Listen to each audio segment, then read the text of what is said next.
तो दोस्तों ये सब एक नज़रिया है, एक सब बातें हैं, आदमी की सोच है कि इस वर्ष मेरे को नुकसान हुआ कि फ़ायदा हुआ। देखो दोस्तों, अगर आप सोच अच्छी बना लोगे, एक अच्छे तरीके से आप जियोगे, हर चीज़ को अच्छा सोचोगे तो अच्छा होगा।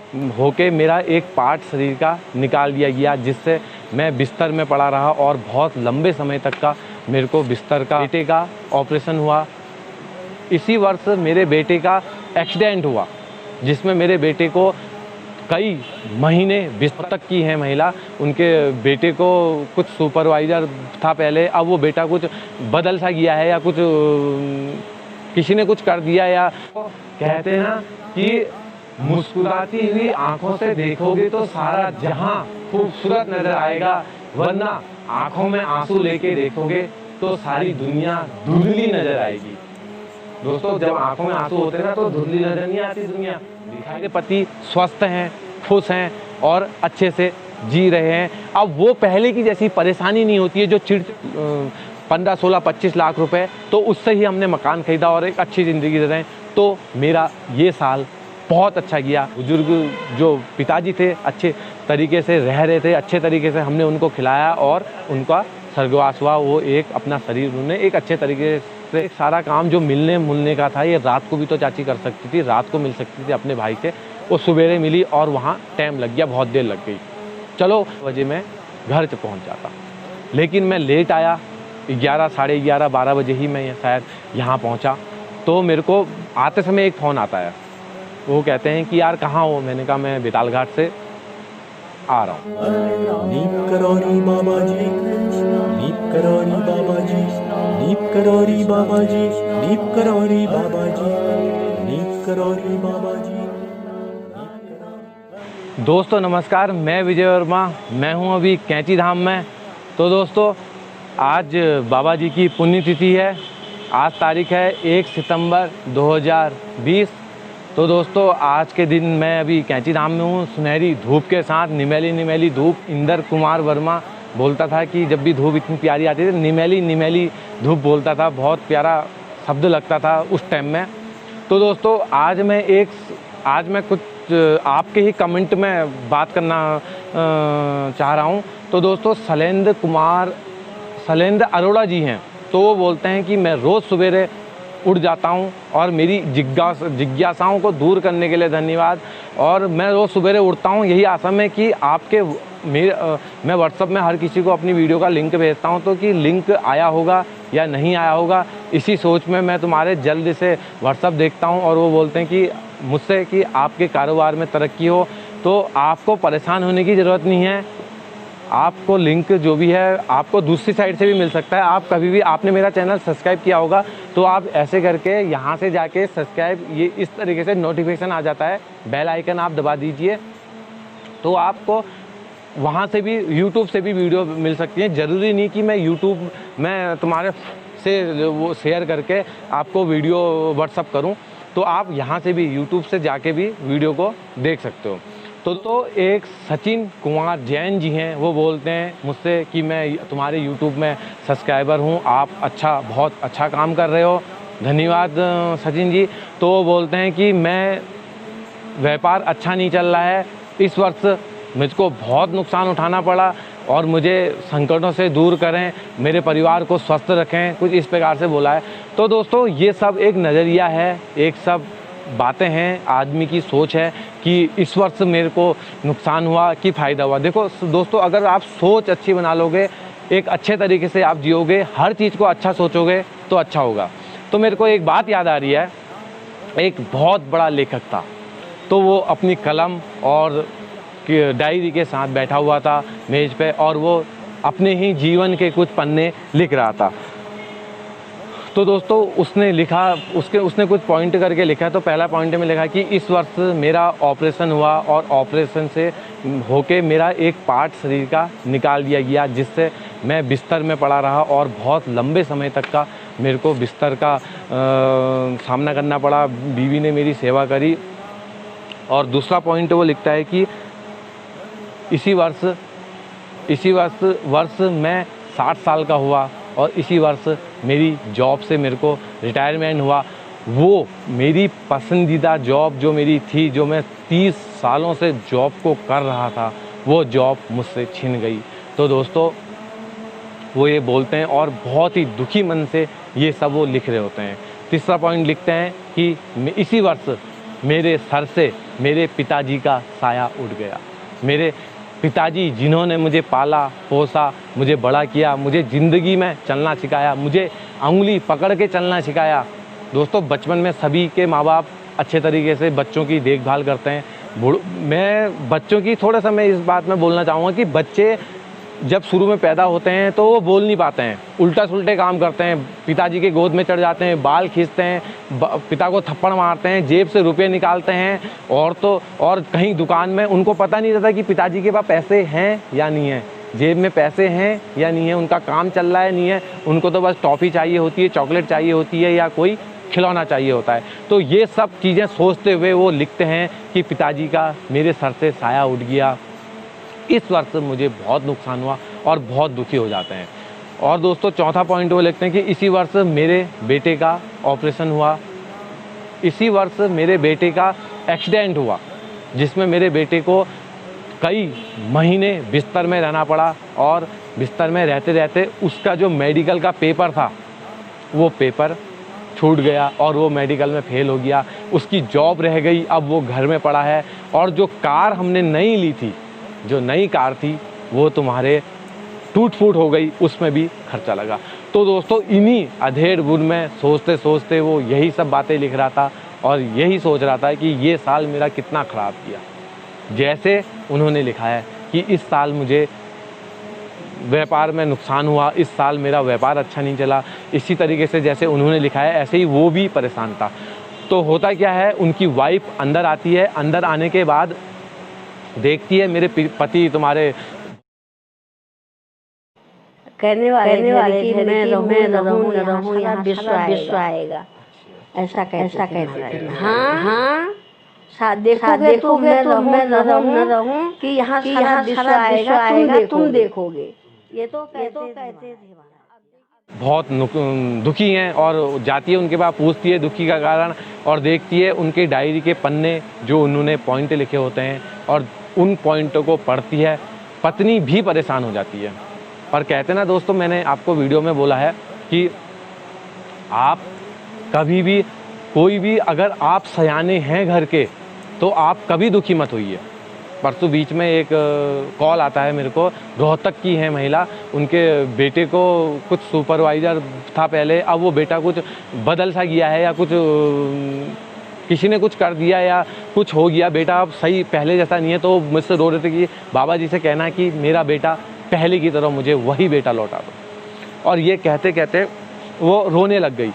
तो दोस्तों उनका रोना ना मेरे को अच्छा नहीं लगा, तो मैंने उनको यही समझाया कि आप परेशान मत हो, आप अगर सयाने हो, अगर सब टूटे हुए हैं, सब बीमार हैं घर में और आप भी अगर बीमारी का बहाना या मन से टूट जाओगे, रोने लग जाओगे तो कैसे काम चलेगा। आपको उनको समझाना पड़ेगा सही तरीके से, उनको आपको संभालना पड़ेगा। अगर आप घर के बुजुर्ग हैं और सयाने हैं तो आपको हिम्मत बनानी पड़ेगी, आँख से आंसू नहीं छलकाने पड़ेंगे, खुशी चेहरे पे लानी पड़ेगी। क्योंकि दोस्तों कहते ना कि मुस्कुराती हुई आंखों से देखोगे तो सारा जहां खूबसूरत नजर आएगा, वरना आंखों में आंसू लेके देखोगे तो सारी दुनिया धुंधली नजर आएगी। दोस्तों जब आंखों में आंसू होते ना तो धुंधली नजर नहीं आती दुनिया। दोस्तों जब आंखों में आंसू होते ना तो धुंधली नजर नहीं आती दुनिया, दिखाई धुंधली पड़ता है। क्योंकि आंखों में आंसू के कारण, अगर खुश रहोगे तो अच्छा दिखेगा, रोगे दुखी रहोगे तो तुम भी दुखी तो हो, दूसरा भी दुखी रहेगा। और दूसरा अगर दुखी है और तुम खुश हो तो एक टाइम ऐसा हो सकता है कि वो खुश हो सके, लेकिन आप भी दुखी हो और घर में भी दुखी हैं तो वो और दुखी होगा, क्योंकि डबल हो जाएगा। तो दोस्तों ऐसे ही वो दुखी हुई पत्नी, लेकिन उसने हिम्मत नहीं हारी, उसने संयम से काम लिया, मजबूत बने रही और बाहर गई, एक पेन पकड़ी, कॉपी पकड़ी और कुछ लिखा। लिखने के बाद अंदर आ गई। अंदर आने के बाद उसने अपने पति को वो कागज़ दे दिया और रख दिया। अब पति के मन में थोड़ा सा, लेखक के मन में थोड़ा सा खुशी जागी कि इसने क्या लिखा है। उसने पढ़ना स्टार्ट किया। उसने लिखा कि इस वर्ष मेरे पति का जो बीमारी से जूझ रहे थे, जो शरीर का पार्ट निकाला गया, जिस पार्ट से शरीर के वो तुम्हारे परेशान थे, कई सालों से दुखी थे, रोज़ खाना नहीं खाते थे, चिड़चिड़े हो जाते थे, वो पार्ट इस वर्ष निकाल दिया गया। और अब मेरे पति स्वस्थ हैं, खुश हैं और अच्छे से जी रहे हैं। अब वो पहले की जैसी परेशानी नहीं होती है, जो चिड़चिड़ापन उनका रहता था, कभी आते थे दर्द से कराहते थे, वो चीज़ अब नहीं होती है। अब उनका वो पार्ट चला गया है। अब वो डॉक्टर से सही तरीके से ऑपरेशन हो गया है। चाहे भले ही वो कुछ दिन बिस्तर में रहे, कुछ दिन उनको और ज़्यादा परेशानी झेलनी पड़ी, लेकिन वो जो कई सालों से उस चीज़ से वो परेशानी झेल लेते, वो परेशानी उनकी दूर हो गई। इस साल मेरी तरफ से मेरे लिए और मेरे पति का बहुत अच्छा गया। दूसरा पॉइंट वो लिखते हैं कि इसी वर्ष मेरे पति 60 साल के हुए और उनको रिटायरमेंट मिला और फंड मिला, जिससे हमने घर लिया।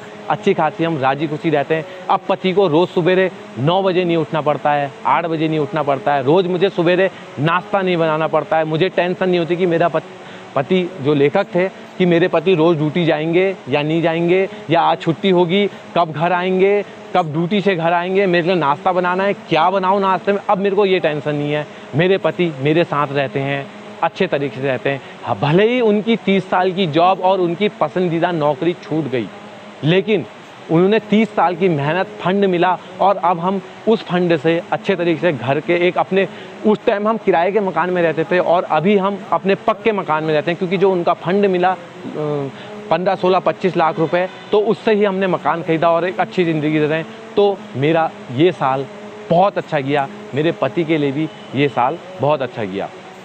और दोस्तों, वो तीसरा पॉइंट तो उसमें लिखा रहता है कि इसी वर्ष मेरे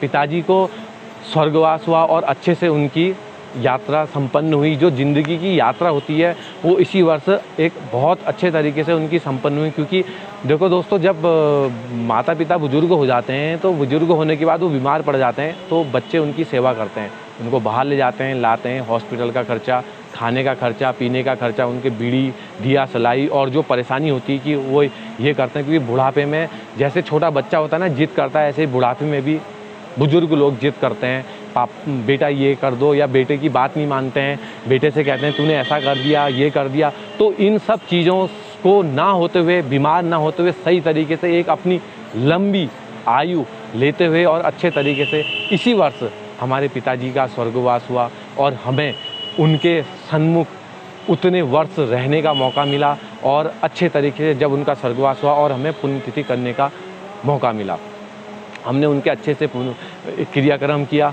तो इसी तरीके से ये वर्ष हमारे लिए बहुत अच्छा गया, क्योंकि वो कई सालों से बुजुर्ग जो पिताजी थे अच्छे तरीके से रह रहे थे, अच्छे तरीके से हमने उनको खिलाया और उनका स्वर्गवास हुआ। वो एक अपना शरीर उन्होंने एक अच्छे तरीके से छोड़ा और उस वक्त हम उनके साथ थे। तो ये वर्ष हमारा बहुत अच्छा किया। अब चौथा पॉइंट वो लिखती हैं कि इसी वर्ष हमारे बेटे की जान जाने वाली थी, लेकिन इसी वर्ष हमारे बेटे की जान बच गई। और जो एक्सीडेंट हुआ था, कुछ ही हड्डियां टूटी, कुछ ही दिन वो मेडिकल में चेकअप में रहा, बिस्तर में रहा। और दोस्तों, वो बोलती हैं, वो लिखती हैं कि इसी वर्ष हमारे बेटे की जो मेडिकल की पढ़ाई थी वो छूट गई भले ही, लेकिन आगे और अच्छा होगा और अच्छी ढंग से वो पढ़ाई करेगा। क्योंकि 12 वर्ष का ये मेला थोड़ा है जो 12 वर्ष बाद आएगा, ये तो हर साल आ रहा है, हर साल हम पढ़ाई दे सकते हैं इस। और गाड़ी की जो टूट फूट हुई दोस्तों, उसकी जान भी जा सकती थी। गाड़ी की जो टूट फूट हुई वो तो दोबारा भी ठीक हो सकती थी, हम नई भी गाड़ी ले सकते थे, लेकिन जो भी हुआ हमारे बेटे की जान बच गई और बेटा हमारे सामने है। तो ये वाला वर्ष हमारा बहुत अच्छा गया। तो दोस्तों देखो, पत्नी के ये पॉजिटिविटी से पति को बहुत अच्छा लगा और उसने अपनी उसको ना सोचते हुए एक पॉजिटिविटी बनी। अगर दोस्तों पत्नी भी वहीं पर दुख में हो जाती और अच्छे तरीके से उनकी हाँ में हाँ मिलाती, हाँ यार इस वक्त मेरे पिताजी का ये हुआ, तुम्हारा शरीर का ये हुआ, जॉब भी छूटी, ये हुआ वो हुआ और बेटे का भी एक्सीडेंट हुआ, हमारा इतना गाड़ी भी हमारी टूट फूट हो गई, अगर वो भी ऐसा सोच देती तो दोस्तों मामला बिगड़ जाता, दो के दो गम में रहते। तो देखो दोस्तों, पॉजिटिव एनर्जी होनी बहुत ज़रूरी है, जैसा कि मैं हर वीडियो में बताता हूँ आपको। दोस्तों तो दोस्तों सचिन कुमार जैन जी से मेरा अनुरोध है कि इस वर्ष आप ही को नहीं, लॉकडाउन के चलते अगर आपको नुकसान उठाना पड़ा है या व्यापार अच्छा नहीं चल रहा है तो प्लीज, मैंने अभी बात बताई ना पूरी, कि आपका नजरिया थोड़ा सा पॉजिटिव रखिए प्लीज, थोड़ा सा पॉजिटिव, क्योंकि देखो नुकसान हर किसी को होता है। अगर आप व्यापार कर रहे हैं और आपको नुकसान नहीं होता तो व्यापारी किस बात का, अगर सब कुछ हमको मिल जाएगा तो हम मास्टर किस बात के। तो यही सब चीजें सोचने वाली हुई हैं। आप बस अपना थोड़ा सा नजरिया बदल दीजिए। मेरा उद्देश्य ये नहीं है कि आप तुम्हारे, मैं बाबा जी के वहाँ बोल के गया हूँ, जरूर आपकी मनोकामना पूरी होगी, व्यापार भी अच्छे से चलेगा।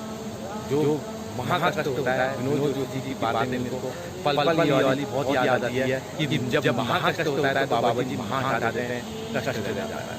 तो प्लीज अपना थोड़ी नजरिया उसको पॉजिटिव तरीके से सोचिए, बाकी सब अच्छा होगा। हिम्मत बनाइए। तो मैं आपको भक्तों से भी मिला रहा हूँ, उन भक्तों से जिन्होंने बाबा जी के साक्षात दर्शन किए हैं, और सारी समस्या आपकी रोज़ मैं यहाँ पर बोल के जाता हूँ, सबके लिए मांगता हूँ, सब खुशी रहें। मेरा उद्देश्य यही है कि जो आपके दिल में भक्ति है वो भक्ति बनी रहे और भी ज़्यादा बढ़ती रहे, और आपके जितने भी समस्याएं हैं आप सुकून से रहें, अच्छे तरीके से रहें। क्योंकि देखो, खुशी मिलना और खुशी देना बहुत खुशी की बात होती है। मेरा सौभाग्य है कि मैं आप लोगों के बीच में हूँ और आप लोगों का सपोर्ट, प्यार मेरे को ऐसे मिल रहा है।